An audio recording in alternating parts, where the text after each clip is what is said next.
자, 정부 지원과 관련된 내용을 한번 같이 볼 건데요. 일단 여러분들도 해당이 되죠. 돈 받으실 거 아니에요? 얼마 받아요, 여러분들은? 아, 관심 없어요? 얼마 주는지? 예, 이번에 준다고 지금 발표했잖아요. 그러니까 일단 공통은 다 얼마? 15만 원. 예. 그러니까 상위 10% 기반 분들은 이제 약간 이제 부자들이니까 그분들은 15만 원 빼고는 더 이상 안 주는 거고, 대신 이제 차등 지급 하기로 지금 얘기했는데, 일단은 이번에 이제 추가 경정 예산안 관련된 내용을 좀 보시면, 첫 번째로 뭐 했냐면 전 국민 대상으로 소비 쿠폰 준대요. 쿠폰. 얼마 준대요? 쿠폰이 50만 원이에요? 52만 원이에요? 아, 관심이 진짜 없으시구나. 네, 52만 원 준대요. 그래서 50만 원 플러스 2만 원. 그러니까 2만 원은 어디에 지급되냐면 그 인구 소멸 지역, 그분들은 2만 원 추가로 더 받을 수 있고, 만약에 이거 쓸 경우가 있으시면 그냥 50만 원 쓰셔도 돼요. 소비 쿠폰 50만 원. 그래서 소비 쿠폰이에요. 현금 아니다. 그래서 소비 쿠폰 주고, 그때 이제 방법 중에 하나가 지역 화폐로 줄 수도 있고, 그다음에 선불 카드로 줄 수도 있고, 체크 카드 줄 수도 있고, 신용카드로 줄 수 있고. 그래서 현금은 아닙니다. 현금 지급은 아니다. 그래, 두 번째로 또 나온 게 채무 탕감시켜준다며요. 그 소상공인 대상으로 해서. 그래서 7천만 원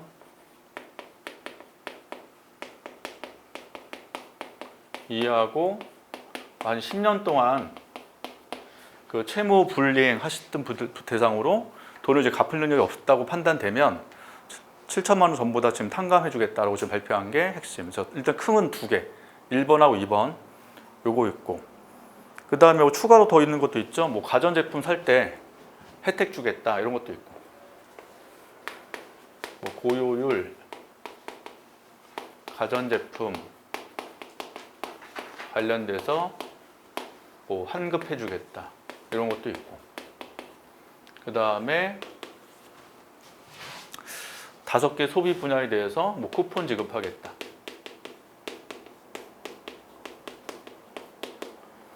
쿠폰을 지급하겠다.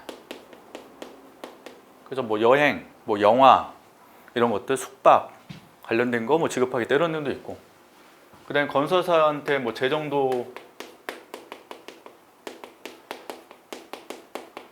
공급하고, SOC 사회 간접 자본 관련된 뭐 투자도 하겠다 이런 것들을 발표를 했어요. 이렇게. 근데 이제 예전에 뭐 시험 나왔던 주제를 보면 그 거의 이제 논점은 1번과 관련됐어요. 1번. 요 소비 쿠폰. 그래서 시험 만약 나온다면 이 소비 쿠폰 관련된 효과를 시험에 물어볼 수 있거든요. 그래서 정부가 요 정책 통해서 예상했대요. 그래서 정부 예상에 따르면 올해 2025년도에 경제 성장률이 올라갈 것이다. 그래서 얼마 올라가냐면 0.2%포인트 상승할 것이다. 이렇게 얘기했어요. 예측치가. P가 빠지면 안 되는 거 아시죠? 포인트.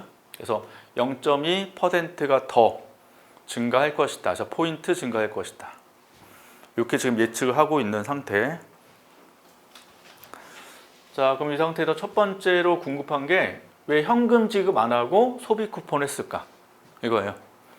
그래서 현금 지급하는 경우랑 소비 쿠폰 할 때를 한번 비교를 해보자는 거죠. 자, 첫 번째 현금 지급 한번 해볼게요.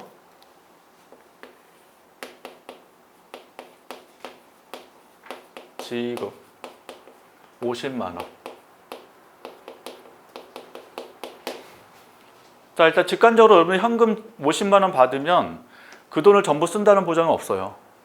그래서 주로 뭐 소비도 하겠지만 저축을 할 가능성도 있고, 남한테 돈 빌린 거 갚을 수도 있는 거 아니에요? 그러니까 소비 진자 효과가 생각보다 크지 않을 수 있기 때문에 지금 소비 쿠폰 가는데 이걸 이제 경제학적으로 한번 분석을 해보자는 거죠. 그러면 현금 지급 50만 원을 누구한테 주는 거예요? 소비자한테, 가게한테 지금 지급한단 말이에요. 그러면 가게에 어떤 영향 준지를 보려면 기본 소비하면 소식을 알아두셔야 되고,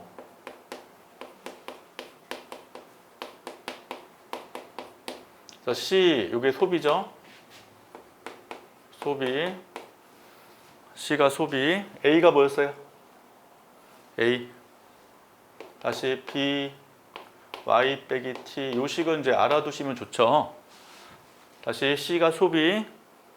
대신 Y 빼기 T. Y는 소득. Y는 소득. 텍스는 조세. 세금.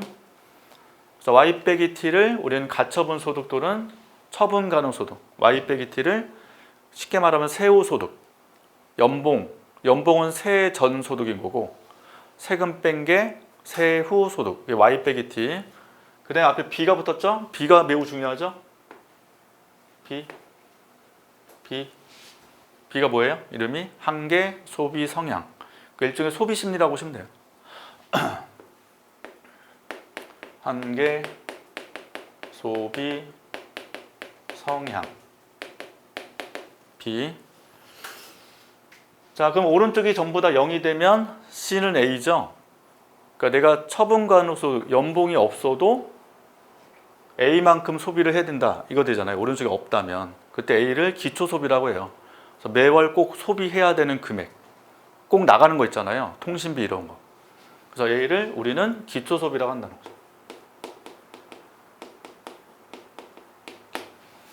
그래서 요 식을 이제 케인즈가 만들었단 말이에요. 이 식 자체를. C는 A 더하기 B 곱하기 Y 빼기 T 이렇게 알아두시면 활용도가 좀 있죠. 그럼 현금 지급하면 여기서 어디에 영향 주는 거냐면 Y에 영향 줘요. 여기에 소득을 증가시키잖아요. 플러스 50만 원만큼.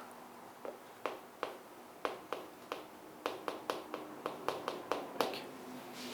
자, 따라서 이제 다시 말로 쓰면 현금 50만 원 지급하면 가게에 가처분 소득이 50만큼 증가한다고요. 가게의 가처분 소득, 여기 Y 빼기 T, 요게 50만 원 증가 하게 되고, 그 다음에 이제 소비에 영향을 미치는 거는 요 B 곱한 만큼 늘어요. B가 한계 소비 성향인데 B의 개념 뭐냐면, B가 좀 중요하니까, B가 자, 소득이 100만 원 증가를 했을 때 만약 소비가 50만 원 증가한다면 이때 B를 0.5라고 해요. 50%. 다시 소득이 100만 원 증가했을 때 소비는 50만 원만큼만 딱 증가한다면 이때 B, 아까 한계 소비 성향이잖아요. 이걸 50% 0.5라고 한다고요. 그 나머지 50만 원 뭐 한 거예요? 저축한 거예요. 다시 소득이 100 증가가 들어가야 돼. 꼭 증가. 소득이 100 증가할 때 증가한 그 돈을 어디에 쓰냐는 거예요. 그래서 소비에 50만 원 쓰면 한계 소비성 0.5가 되고 나머지 50만 원은 저축에 쓴다는 거예요. 저축은 딱 50만 원 증가. 이렇게. 자, 반면 B가 0.3이면 어떻게 돼요? 소득이 100만 원 증가했을 때 소비는 30만 원 증가죠. 증가. 저축은 얼마 증가? 70만 원 증가. 이렇게 되죠. 이렇게. 그래서 한계 소비 성향 값은 몰라요. 이거는 누가 측정할까요? 한국은행에서 측정하는 거예요. 한국은행에서 걔네가 측정을 해. 그래서 한계 소비 성향가 얼마다라는 거에 나온단 말이에요. 그럼 이거를 알아야 정확하게 우리가 알 수 있는 거지만 우리 이제 모른다고 전제하고 설명할 수 있단 말이에요. 그러면 50만 원 증가했죠? 그러면 B 값은 몰라요. 현재 그래서 B를 그냥 0.5라고 한번 해보자는 거죠. B가 0.5라면 50%라고 한다면 50만 증가할 때 소비 얼마 증가하고 25만 원만 증가하는 거죠. 소비는. 저축은 25만 원만 증가하죠. 이렇게. 따라서 한계 소비 상황 요값이 낮으면 낮을수록 소비 증가폭은 별로 크지 않을 거란 말이에요. 이게. 그래서 아무리 현금 50을 준다 하더라도 그 50만 원 전부 소비를 한다는 보장이 없고, 소비 심리가 뭐하다면 위축된다면 오히려 소비 증가보다는 저축 증가가 클 수가 있다는 거죠. 또 소비 심리가 소비 성향일 거고, 이게 위축되어 있다면 소비보다는 어떤 게 저축 증가가 클 것으로 예상이 돼요. 이렇게. 따라서 현금 50만 준다 하더라도 생각지 않게 효과가 별로 크지 않을 수 있다는 겁니다. 자, 근데 소비 쿠폰은 이제 이게 달라지죠?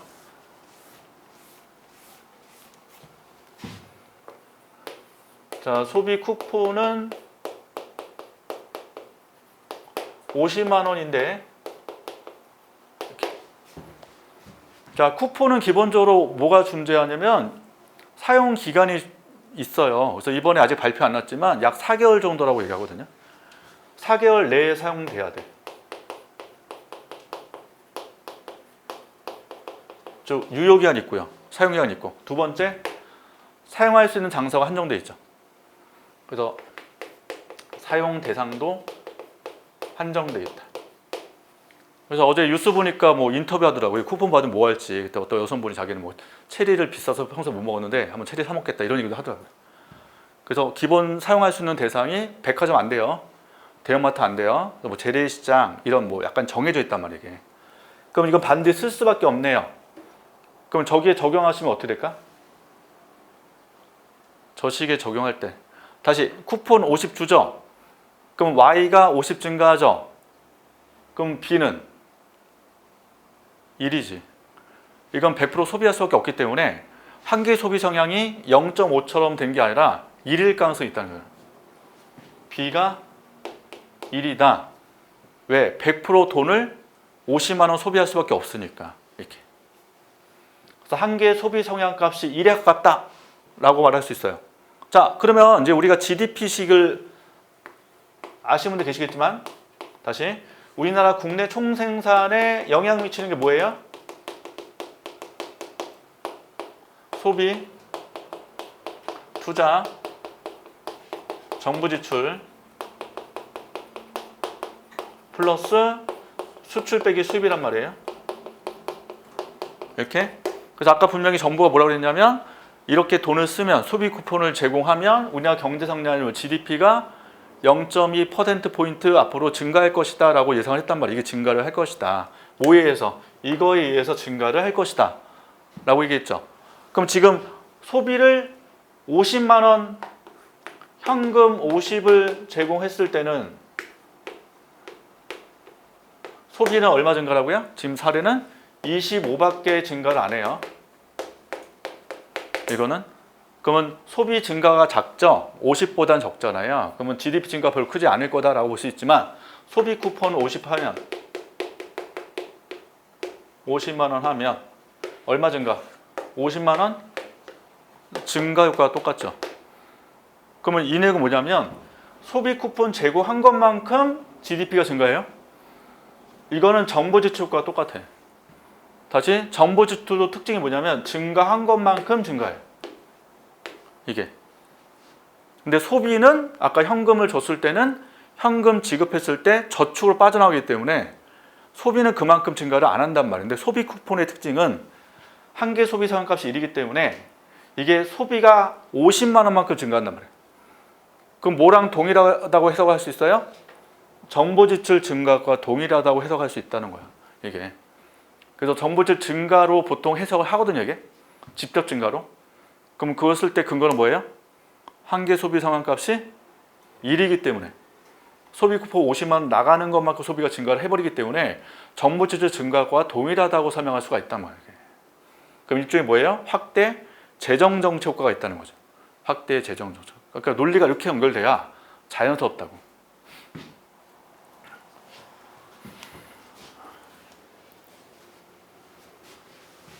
자, 그 다음에 그 유명한 승수 효과입니다. 승수 효과 유명해요? 저번에 이제 대통령 선거 전에 호텔 경장 얘기 나오면서 별별 얘기 다 나왔잖아요. 그때 이제 승수 효과 막 얘기 나오고 호텔 경제학 나오고. 저는 호텔 경제학 개념을 처음 들었어 그때. 왜냐면 경제학 교과서에 안 나오는 개념이긴 한데 그게 이제 얘기는 들어보셨죠? 호텔 예약할 때 뭐 돈을 냈을 때 그 돈이 흘러가는 과정에서 예약하신 분이 다시 돈을 환수했을 때 효과는 그대로 살아난다 이렇게 해서 막 설명했다가 이거 엄청 먹고 했었단 말이에요. 근데 이거 비슷한 게 케인즈도 그런 얘기 했어. 케인즈 어떤 얘기냐면 그냥 현금을 묻으래요 땅에다. 현금 그대로 묻으면 노동자께서 땅을 파라는 거야. 그러면 그걸로 해서 효과가 있다.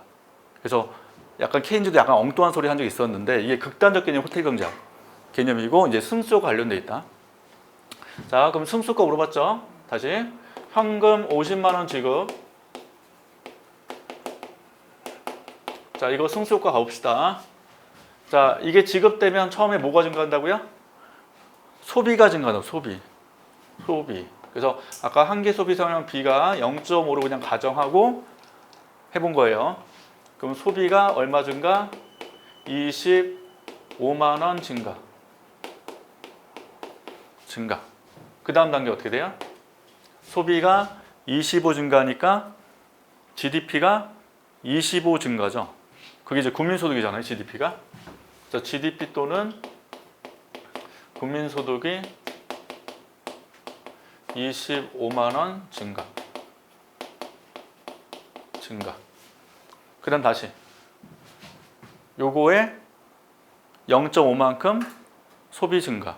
그럼 소비는 다시금 12만 5천 원, 12.5만 원 증가. 이렇게 쭉 가는 게 승수효과. 현금 50만 줄 때 승수효과가 되고. 자, 소비 쿠폰 가보죠. 소비 쿠폰 50만 원 지급할 때 효과는 어떻게 돼요? 승수효과.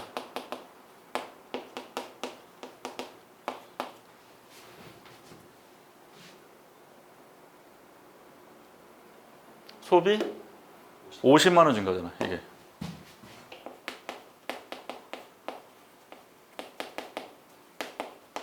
증가. 그러니까 지금 첫 스타트 소비부터 달라요. 금액이.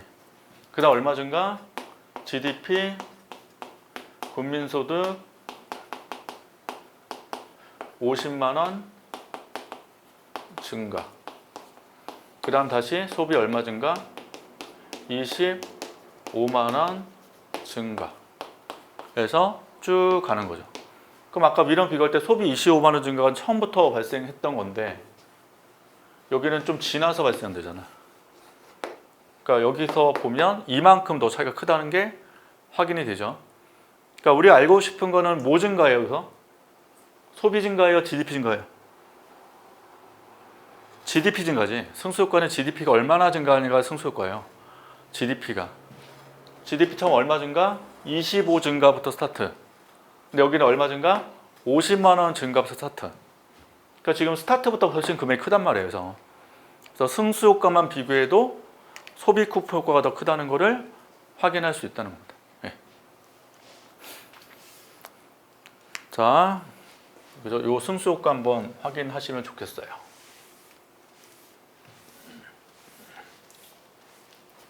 자, 또 질문. 자, 차등 지급 나옵니다.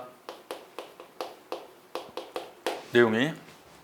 그래서 보편적 15만 원이고 부자일수록 15만 원이 끝나는 거죠. 그 다음에 보시면 뭐 차상위 계층, 기초수급자 돈을 더 줘요. 그럼 왜 그분들 더 줍니까? 그래서 더 주는 이유를 지금 제가 근거로는 케인즈의 절대소득가설로 설명하시고 이렇게 했어요. 일단 그 근거로는. 자, 아까 글씨과 관련돼 있다. C는 A 더하기 B Y 빼기 T. 이렇게. 요거 기반으로 케인즈가 그림을 그린단 말이에요. 요거 기반으로. 그림을 일단 보시게 되면 가로가 y 빼기 t예요. 세로는 c고 이렇게. 그래서 이거 직선으로 표현되고요. 지금 이제 c가 y축이잖아요. y 빼기 t가 x축이잖아요. 그럼 이제 b가 기울기고 a가 y축 절편되는 거죠. 이게 y 빼기 t가 0이면 c가 a니까 여기서 a 여기서부터 스타트 이렇게 하는 거고, b는 기울기. 근데 b 기울기 아까 제가 0.5로 그냥 가정했잖아요. 그럼 기울기가 0.5로 가정하시면 되니까 보통 45도선이 이렇게 있으면 여기 기울기가 1이잖아요. 45도선이. 그럼 이제 0.5가 반으로 딱 해서 기울기를 그려주시면 되죠. 그래서 0.5라면 이렇게 그려주시면 된다. 그림 그리면 C는 A 더하기 대신 B가 0.5일 때 이렇게. 자, 그럼 지금 Y 빼기 T가 여기인 분이 있을 거예요. 제로하고 어떤 분은 Y 빼기 T가 여기 있어요. 여기. 그럼 이제 왼쪽에 있는 분은 처분 가능소득이 작은 사람이잖아요. 그럼 아까 얘기한 뭐 기초수급자,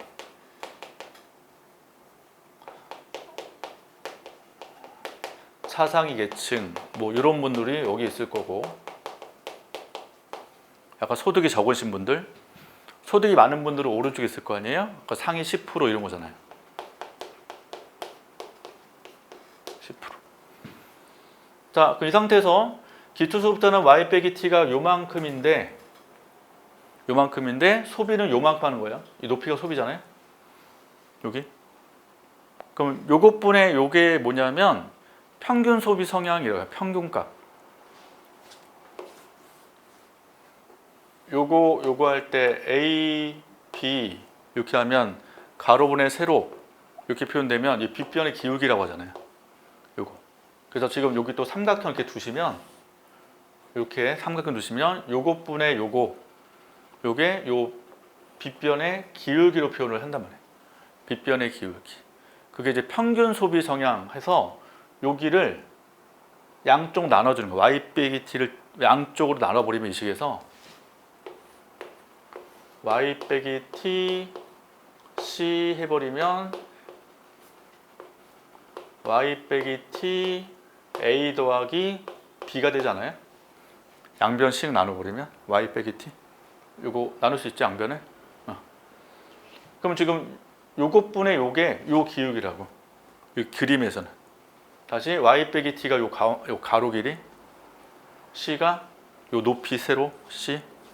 그럼 요것분의 요거니까 요 빗변의 기울기가 요거랑 같은 거예요, 기하학적으로. 근데 요 값이 뭐냐? 평균 값이야. 그래서 그걸 뭐라면 평균 소비 성향이라고 해요.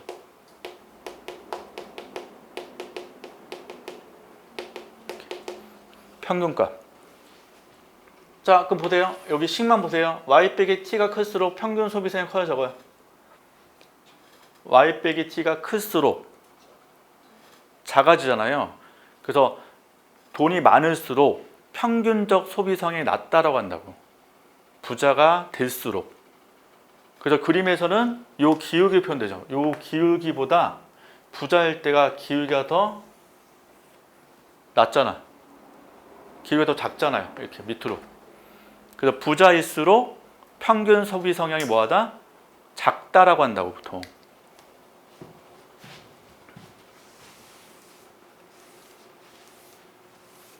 자, 다시 한번 써볼게요. 쉽게 쓰면 그림 떠나서 저소득자일수록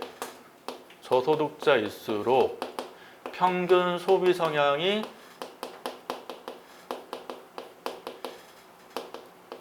작다고 하고, 보통 저 모형에 따르면 고소득자일수록 평균 소비 성향이 크다고 하는데, 보통 이제 신문 기사 보시면 신문에서는 평균이란 개념 잘 안 써요. 평균 한 개 잘 안 쓴다고. 요 개념을 잘 안 쓰고 그냥 소비 심리라고 해. 소비 성향, 소비 심리 이렇게. 그럼 부자는 일단 소득이 많아요, 적어요? 많거든. 많은 대비 소비 금액이 아무리 크더라도 소비 성향은 아이고 반대 썼네. 소비 성향은 작다고. 다시 부자들 소득이 연 1억을 하고 1억. 연 1억. 근데 1년 지출 소비 금액이 1000. 그럼 10%잖아. 부자일세. 자, 약간 소득이 적어요. 난 소득이 1000밖에 안 돼. 1000. 그래도 필수품적으로 돈 나가는 게 있을 거 아니야. 그러면 아무리 적어도 소비는 한 그래도 뭐 300만 원 해야 되지 않을까? 연? 그러면 이게 30% 아니에요? 그래서 가난한 사람일수록 소비 심리가 크다는 얘기가 항상 나와. 기사에서. 부자일수록 소비 심리가 작다는 얘기 뜬단 말이게. 그럼 아까 지금 소비 쿠폰 지급하는 거 보시면 저소득자가 많아요, 적어요? 쿠폰 금액이 많거든, 그분들한테. 이분들한테 쿠폰을 더 많이 줘 이유는 뭐다? 소비 성향이 높으니까. 그럼 쿠폰 줬을 때 소비 증가가 훨씬 더 크다고 보는 거죠. 그럼 비판은 뭐야? 왜 말이 안 돼? 왜 처음에 민정 얘기할 때 뭐라 했냐면 전체 다 동일한 금액 주라고 하지 않았어요? 동일한 금액 주면 안 되는 거야? 부자든 가난한 사람들 똑같이 다 50만 원씩 주면 안 된다는 거지. 그래도 되죠. 왜? 아까 분명히 소비 심리는 1이니까. 지금 소비 쿠폰은 무조건 다 소비할 수밖에 없는 거 아니야? 그럼 부자도 50 줘도 50 쓸 거고 저소득자도 50 주면 50 쓸 거 아니야. 효과는 똑같지. 그럼에도 불구하고 왜 차등으로 줬을까? 그냥 공평성 측면에서 하는 것뿐이야. 이게 효율성 측면은 말이 안 돼. 효율성은 똑같이 줘도 상관없는 거야. 효과는 동일하게 나오니까. 근데 약간 이제 공평성을 굉장히 강조하나 사람들은. 그럼 50만 원 주면 안 된다. 다 차등 줘야 된다는 게 공평성 관점일 뿐이지 효율성 측면에서는 동일하게 주는 게 맞아요. 무슨 얘기인지 아시겠어요? 네. 그러니까 이게 약간 생각을 해보면 이런 논리 저런 논리 한번 논리적 생각을 한번 해보시라는 거죠. 그래서 동일한 금액을 줘도 상관이 없으나 한국은 항상 공평성 강조하다 보니까 왠지 부자한테는 좀 덜 주고 가난한 좀 더 줘야 되지 않냐 이런 생각이 있다는 거죠. 자, 그래서 그런 내용을 한번 생각해 보시면 쓸 게 많아져요. 그래서 항상 이제 정책의 관점은 효율성이냐 공평성이냐 그거예요.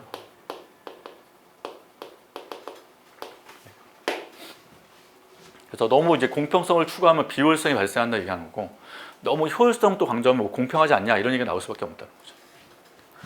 자, 그 다음에 이제 추경 예산 편성인데 지금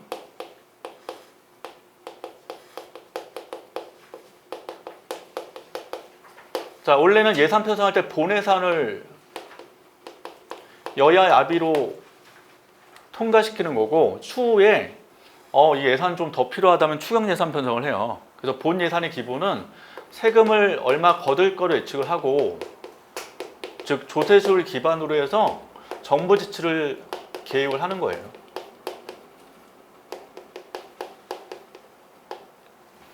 근데 지금 추경 예산 편성은 돈을 더 쓰겠다는 거잖아. 그래서 세금 거둔 거 기반으로 정부 지출 계획 세운 게 본 예산인데 추가 경정 예산은 우리 지금 더 쓸 게 있으니 뭔가 더 해야 된다는 건데 세금을 더 거둘 수 없거든. 이게 이미 다 계획을 세웠기 때문에 따라서 추경 예산 편성 어쩔 수 없이 채권 발행을 할 수밖에 없어요. 이거는 그래서 국채 발행을 할 수밖에 없다.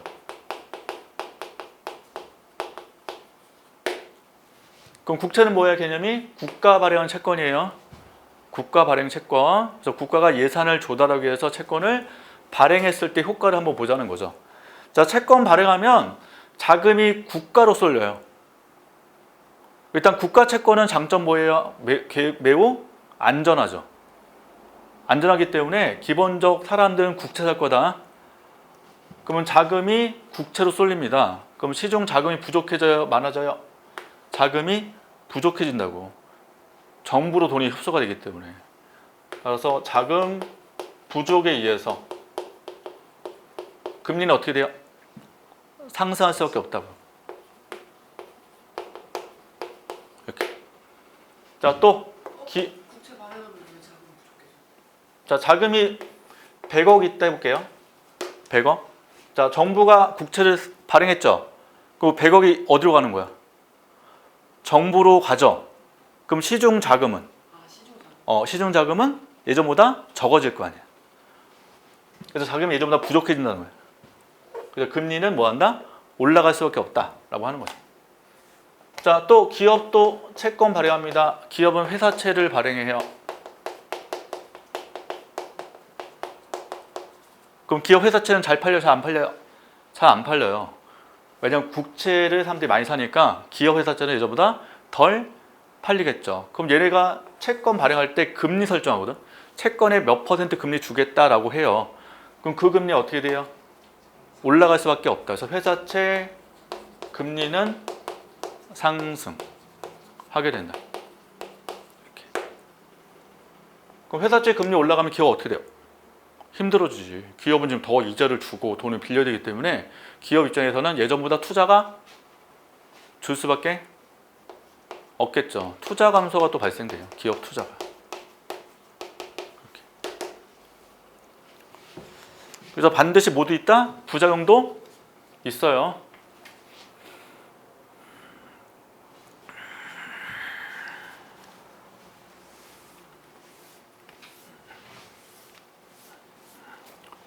자, 총 지출.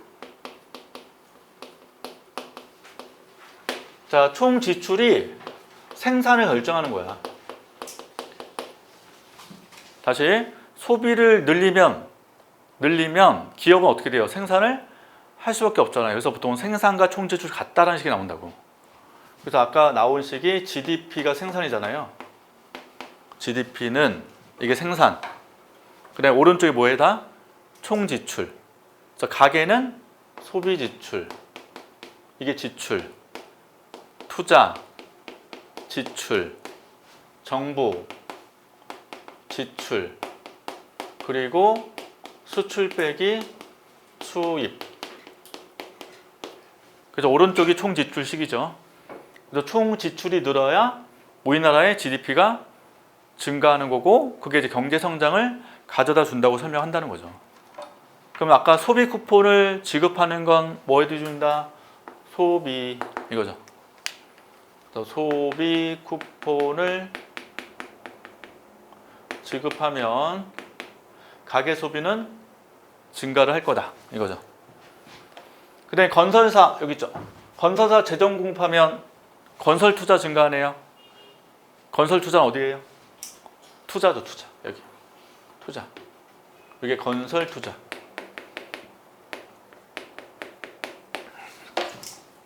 저 투자 증가하겠네요. 그럼 GDP 또 증가하겠네. 이렇게 되죠. 그 다음에 SOC는 사회 간접 자본 투자. 그래서 그 기사 보시면 뭐 나왔어요? 뭐 고속도로 얘기 나오죠. 호남 뭐 경전철 뭐 쭉 얘기 나오는데 그 정부가 하는 거예요. 원래 기업이 하는 거예요. 정부가 하는 사업이죠. 정부 투자거든. 정부 투자. 정부 투자 어디로 가요? 투자야. 이것도 원래는. 그래서 투자 안에 그 기업에 대한 투자도 기업이 하는 투자가 있고 원래는 정부가 하는 투자가 있어요. 그래서 정부 투자가 원래 여기로 들어가거든요. 즉 SOC 이거. 그래서 요거는 보통 얘기할 때 정부 소비 지출이라고 해요. 정부 소비성 지출 원래는. 이렇게. 자, 하여튼 소비도 증가하고 투자도 뭐 할 거다? 증가할 거다. 그죠? 소비와 투자 증가로 우리나라 GDP가 증가할 거다. 이 효과를 바라고 이 정책을 쓰는 거다. 이렇게 이해하시면 돼요. 그래서 이 항목 오른쪽은 암기 꼭 해주셔야 됩니다.